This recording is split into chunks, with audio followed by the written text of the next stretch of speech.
11th class home science online class है। आपको हम लेसन नंबर 24 पढ़ा रहे थे, गृह व्यवस्था, आय व्यय का लेखा और मितव्ययता और परिवार संवरण के क्रम, जिसमें हमारा कुछ पाठ हो गया है। और आज हम पढ़ाएंगे पारिवारिक बजट का अर्थ एवं उद्देश्य। पारिवारिक बजट का अर्थ व उद्देश्य मतलब किस उद्देश्य की पूर्ति के लिए हम पारिवारिक बजट बनाते हैं। अक्सर आप देखते होंगे कि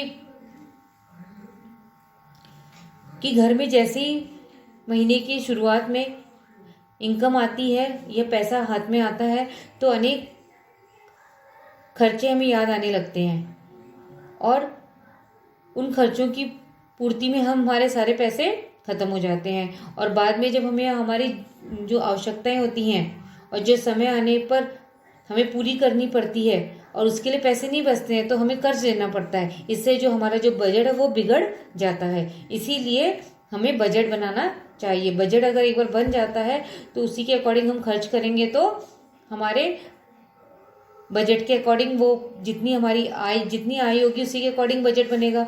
तो वह महीना तो हमें उधार लेने की आवश्यकता किसी से नहीं होगी। जैसे परिवार के सदस्यों की संख्या व आय का ज्ञान प्राप्त करना है ना। बजट बनाने का उद्देश्य क्या होता है कि परिवार में सदस्यों की संख्या कितनी है और उनकी आय मतलब कि घर में कितने सदस्य और कितने सदस्यों से कितनी आय हमें प्राप्त हो रही है। अब परिवार की आवश्यकताओं का ज्ञान प्राप्त करना और साथ ही परिवार में कौन कौन सी ऐसी आवश्यकताएं हैं जिन्हें पूर्ण करना है। परिवार के सभी सदस्यों की आवश्यकताएं पूरी हो सके और व्यय करने के पश्चात भविष्य की सुरक्षा के लिए भी कुछ धन बचाकर रखना। तो बजट का उद्देश्य ये होता है कि पहले तो हम देखेंगे कि परिवार में कितने सदस्य हैं और परिवार की इनकम कितनी है।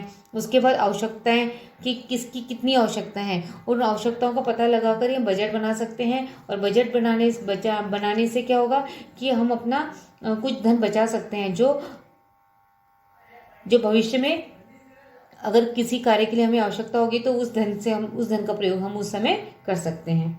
ठीक है, अब बढ़ेंगे बजट की उपयोगिता। बजट की उपयोगिता के लिए निम्न प्रकार से स्पष्ट किया जा सकता है। उसे 4 भागों में डिवाइड किया है। गृहिणी को लाभ, समाज सुधारकों को लाभ, अर्थशास्त्रियों को लाभ और सरकार को लाभ। अगर बजट बनाने से ये 4 भागों में डिवाइड किया गया। सबसे हम पढ़ेंगे पहले गृहिणी को क्या लाभ है। गृहिणी अगर बजट बनाते हैं तो सबसे पहला गृहिणी को यह लाभ मिलता है कि आवश्यक वस्तुओं पर खर्च। सबसे पहले गृहिणी क्या करेगी कि परिवार की जितनी भी आवश्यक वस्तुएं हैं उस पर जो खर्च होगा उसके लिए अलग से बजट होगा।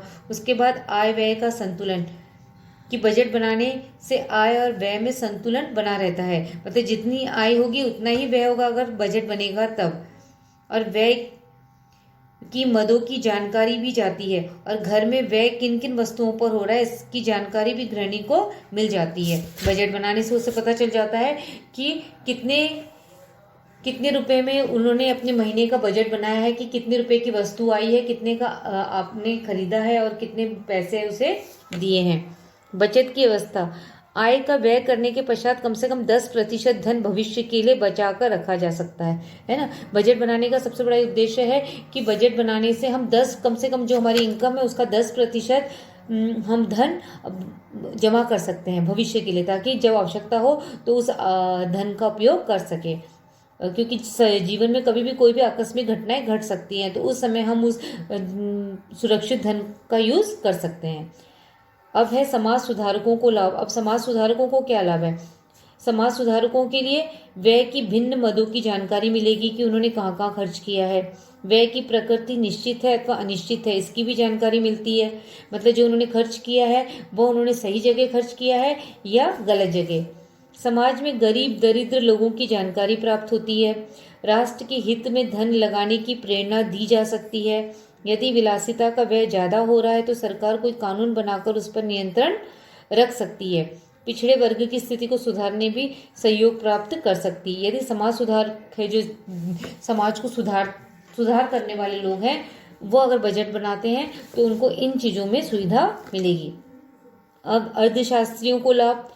किसी भी देश की अर्थव्यवस्था को ठीक करने में पारिवारिक बजट का अध्ययन बहुत ही उपयोगी हो सकता है। अर्थशास्त्री इसका पूरा लाभ उठा सकते हैं। जैसे देश की आय का उपभोग किन किन मदों पर हो रहा है। जो देश की आय है उसका प्रयोग मतलब कहाँ कहाँ किया जा रहा है। बजट का सामूहिक रूप से अध्ययन करने से पता चलता है कि देश की आर्थिक स्थिति कैसी है।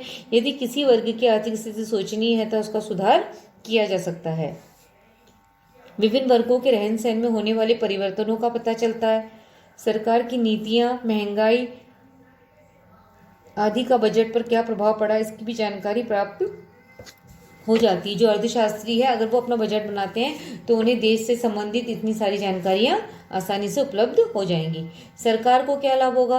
पारिवारिक बजट के अध्ययन से सरकार को भी लाभ होगा। जैसे बजट के अध्ययन से व्यक्ति की कर देने की क्षमता का पता चल सकता है और हानिकारक विलासिता की वस्तुओं पर टैक्स लगाकर उसके उपभोग को कम कर सकते हैं। अगर यदि कोई हानिकारक है, विलासिता की चीज़ें हैं, है ना, तो उस पर ज़्यादा टैक्स लगाएंगे तो वो चीज़ें महंगी हो जाएंगी और महंगी होगी तो टैक्स लगाकर उसके उपभोग को भी हम कम कर सकते हैं। तो अगर ज़्यादा महंगी होगी तो सब उसे नहीं परचेज कर सकते हैं। आम जनता की आय में वृद्धि करके उनके स्तर को ऊंचा उठा सकते हैं। ठीक है, अब हम पढ़ेंगे बजट संबंधी अर्थशास्त्री आधार।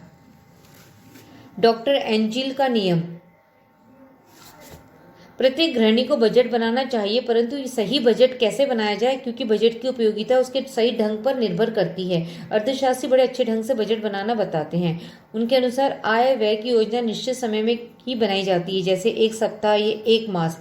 परिवार की पूर्ण आय की जानकारी प्राप्त की जाती है और उसके बाद परिवार की आवश्यकताओं को मद के रूप में विभाजित करके और उन पर व्यय किया जाता है। अर्थात पहले ये देखेंगे कि परिवार में कितनी इनकम आती है और घर की जो प्रमुख आवश्यकताएं हैं उनको एक तरफ रखा जाता है। उसके बाद उससे जो कम है उन आवश्यकताओं को रखा जाता है और जो परिवार की आवश्यकताओं और भी जो अन्य आवश्यकताएं उसके बाद थर्ड डिग्री में बहुत ही कम, जिसे अगर पूरा करे ना करे, है ना, ऐसी आवश्यकताएं डिवाइड की जाती हैं। तो उसी के अनुसार उनका बजट भी बनाया जाता है। और इसमें टेबल में दिया भी गया है कि डॉक्टर अनेस्टल्स एंजिल के द्वारा निर्धारित व्यय मद का प्रतिशत उन्होंने मतलब 3 भागों में डिवाइड किया है। एक मजदूर वर्ग, एक मध्यम वर्ग और एक धनी वर्ग है।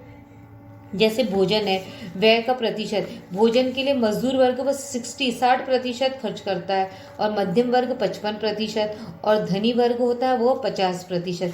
तो ऐसे ही सभी वस्त्र है, मकान है, प्रकाश, ईंधन, इसमें कितने कितने प्रतिशत खर्च होगा, इसका ऐसे बजट करके, इसे डिवाइड करके बजट को आसानी से बनाया जा सकता है।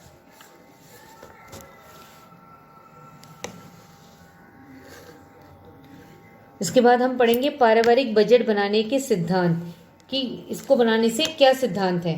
पहला तो है सर्वप्रथम सभी स्रोतों से प्राप्त होने वाली आय का अनुमान करना चाहिए, मतलब कहाँ कहाँ से आय घर पर आ रही है, और पूर्ण रूप से 10 या 12% भविष्य सुरक्षा के लिए निकाल कर बची हुई धनराशि से बजट बनाना चाहिए, है ना। जी, अगर सपोज घर पे 10,000 आ रहा है अमाउंट, 10,000 घर में महीने की इनकम आ रही है, तो उसमें से जो 10% है, इस 10,000 में से जो 10% है उसे हमें 1,000 रुपये, है ना, 10% कितना होगा, 1,000 रुपये। तो 1,000 रुपये हमें हर महीने जमा करना चाहिए, जिससे कि कभी जब भी आकस्मिक कोई घटना हो जाती है तो इस डिपॉजिट के मनी को हम यूज़ कर सकते हैं। घर की आवश्यकताओं की सूची बना लेनी चाहिए। इस सूची में सर्वप्रथम हमें आवश्यकताएं रखनी चाहिए, तत्पश्चात आराम की आवश्यकताएं और अंत में मनोरंजन संबंधी आवश्यकताओं पर व्यय करना चाहिए। और बजट बनाते समय जो प्रमुख आवश्यकताएं हैं, जैसे बिजली का किराया हो गया, दूध का हो गया, राशन हो गया, बच्चों की फीस हो गई, तो ये जो जरूरी आवश्यकताएं हैं, पहले सबसे पहले बजट इनका बनाया जाता है। उसके पश्चात कुछ आराम की वस्तुएं और अंत में मनोरंजन संबंधी पर भी व्यय के लिए बजट मनोरंजन को भी व्यय में शामिल किया जाता है। बजट हमेशा लचीला बनाना चाहिए ताकि आवश्यकता पड़ने पर व्यय को कम या ज़्यादा भी किया जा सके। कभी कभी अचानक खर्च आ जाते हैं जिससे बजट असंतुलित हो जाता है, तो गृहिणी को अगले महीने का बजट इस प्रकार बनाना चाहिए कि अब पहले महीने का घाटा पूरा हो सके और कुछ खर्च जिन्हें कम किया जा सकता है, जैसे वस्त्र, पत्र पत्रिकाएं, फुटकर खर्च आदि। तो लचीला इसीलिए क्योंकि अगर किसी महीने में ज़्यादा खर्च हो जाता है तो दूसरे महीने में उस खर्चे को एडजस्ट किया जा सके। अब है बजट के अंग, मतलब क्या क्या चीज़ें आती है बजट के अंदर। मकान है, यदि किराए में रहते हैं तो मकान का खर्च होगा, भोजन का अलग है, वस्त्र, घरेलू खर्च, निजी खर्च, शिक्षा, बचत, ये मूलभूत आवश्यकताएं हैं। इसी को ध्यान में रखकर गृहिणी को बजट बनाना चाहिए। अब हम पढ़ेंगे मितव्ययता। मितव्ययता से अर्थात कि कम खर्च करके अधिकतम संतोष प्राप्त करना, मतलब कम खर्च करके कम पैसों में भी हम अपनी घर की सभी आवश्यकताओं को प्राप्त कर सकते हैं। इसलिए कम खर्च करके अधिकतम संतोष को प्राप्त करना, यानी पैसा कम खर्च हो और आवश्यकताएं ज़्यादा से ज़्यादा पूरी हो जाएं। इसलिए हमें निम्न बातों का ध्यान रखना है, जैसे वस्तुएं क्रय करने का स्थान। आज के इस आधुनिक चमक दमक युग में वस्तुएं खरीदना भी मुश्किल कार्य है। वस्तुएं इतनी सुंदर सुंदर पैक में नजर आती हैं और घर ले जाकर खोलकर देखते हैं तो अपनी किस्मत पर पछतावा होता है। अतः वस्तुएं कहीं पर अच्छी मिलती हैं तो आजकल हर वस्तु का अलग अलग बाजार होता है, जहां से हम अच्छी वस्तुएं खरीदकर अपने धन की रक्षा कर सकते हैं।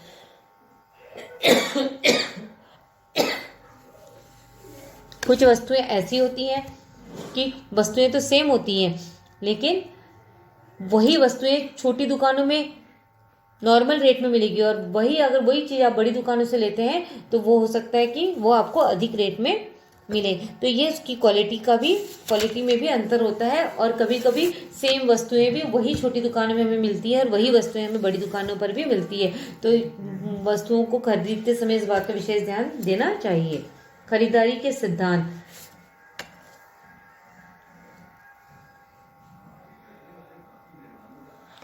खरीदारी के सिद्धांत में अपनी आवश्यकताओं का ज्ञान।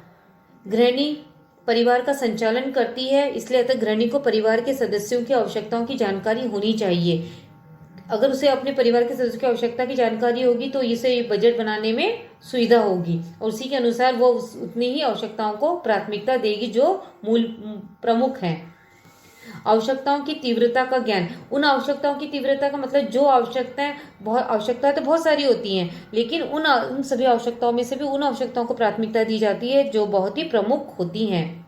थर्ड है वस्तुओं के गुणों का ज्ञान, और कुशल गृहिणी को वस्तुओं के गुणों का भी ज्ञान होना चाहिए। जैसे सस्ती वस्तु देखकर खरीद लेना मूर्खतापूर्ण बात होगी, क्योंकि प्रयोग करने पर अनुपयोगी होगी। ऐसा देखा जाता है अक्सर कि वस्तुओं की क्वालिटी को ही देखकर वस्तुओं को खरीदना चाहिए। अगर हम कम पैसे में खरीदना चाहते हैं तो हो सकता है कि वो उतनी वस्तु की क्वालिटी घर पर ना आए।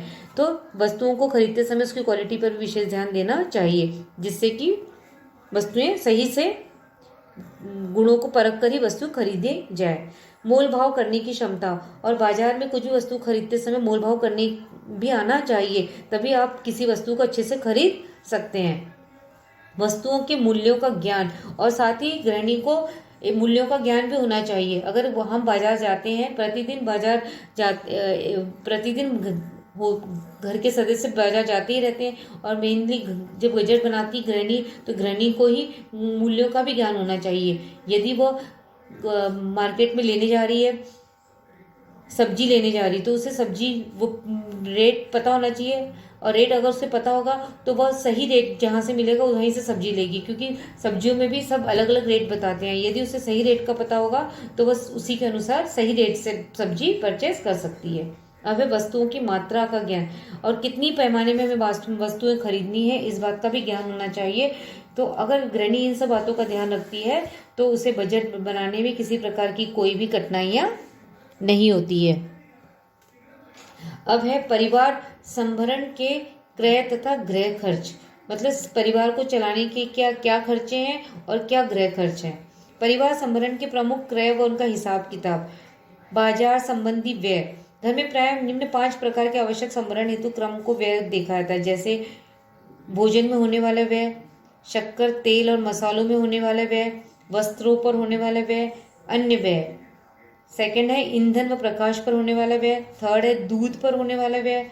चौथा सब्जी व फलों पर होने वाला व्यय, और फिफ्थ है लॉन्ड्री या धोबी कार्य पर होने वाला व्यय। तो सबसे पहले बाजार व्यय। घरेलू हिसाब किताब में बाजार का हिसाब रखा जाता है और सर्वाधिक आवश्यक होता है, क्योंकि भोजन व वस्त्रों के संभरण पर आय का लगभग 65% व्यय होता है। बाजार व्यय में भोजन, वस्त्र तथा घरेलू वस्तु इत्यादि के व्यय आते हैं, और इन मदों पर किए गए व्यय का हिसाब प्रतिदिन रखना चाहिए,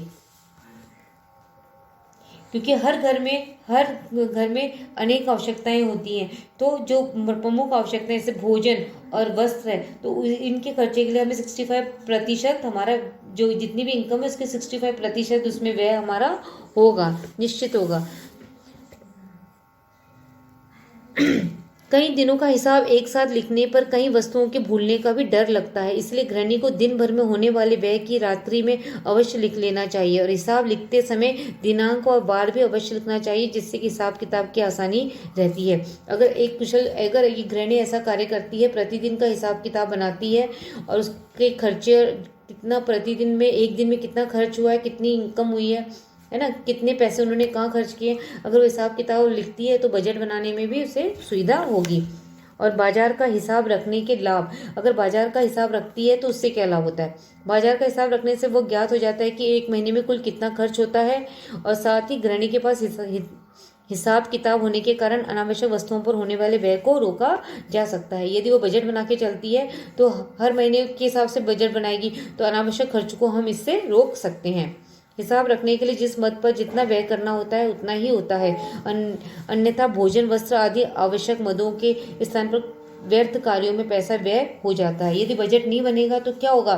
तो जो भोजन वस्त्र आदि चीज़ों में जो खर्च होते हैं उसमें अनावश्यक खर्च भी बढ़ जाता है। हिसाब लिखने में गृहिणी को ये मालूम रहता है कि कितना हिसाब चुकाया गया है तथा कितना बाकी है, जिससे कि लेन देन व गड़बड़ी होने की संभावना भी कम रहती है। फिफ्थ है, हिसाब लिख देने से अगले महीने में आय व्यय का ब्यौरा करने में भी आसानी होती है। हिसाब अगर उसने लिख दिया है कि इस महीने में इतना हुआ है तो अगले महीने भी निश्चित तौर पर उतना ही खर्च होगा। हो सकता है अगर उससे बहुत ज़्यादा हो रहा है तो वो एक बार विचार कर सकती कि इतना ज़्यादा क्यों हो रहा है, तो उसे अपनी गलती का एहसास होगा।